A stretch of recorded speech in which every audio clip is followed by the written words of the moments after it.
Ayan mga paps, wala na ang cylinder head niya. Tinanggalan namin, hindi na namin pinakita sa inyo kung paano dahil nahihirapan kami sa kalisod sa pagbunot nito.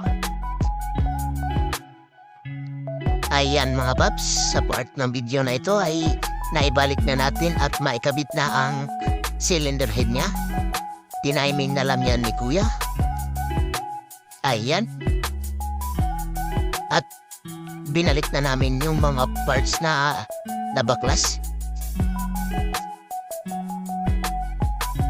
Top overhaul nga pala ang ginawa namin sa sasakyan to dahil yung head gasket niya ay singaw at pinalitan namin ng bago. Pinamachine shop din namin yung cylinder head niya dahil may kunting kain na. Ayan, naglagay na ng kulat si Kuya at minamadali na namin yung paggawa nito para mapaandar na.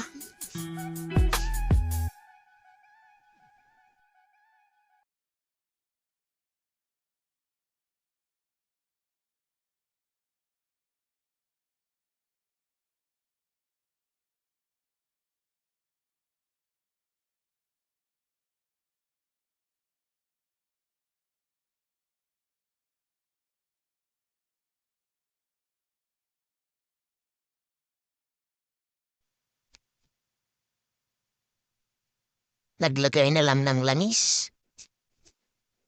Ayan. 5W40 nga pala ang ginamit namin langis na US Lube. O, tatak US Lube yan.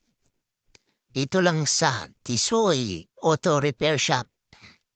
Ayan, sa mga gustong magpagawa ng sasakyan ay pumunta na kayo dito.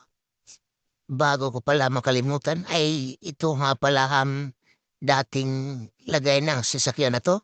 Ayan, bumubulok-bulok ng kulan kahit kakastart pa lang. At ngayon, ito na ang kahintang ng sasakyan na ito. Wala na. Kalmado. Ayan, makikita mo naman na kalmado na ang kulan. Wala nang galaw. Ayos.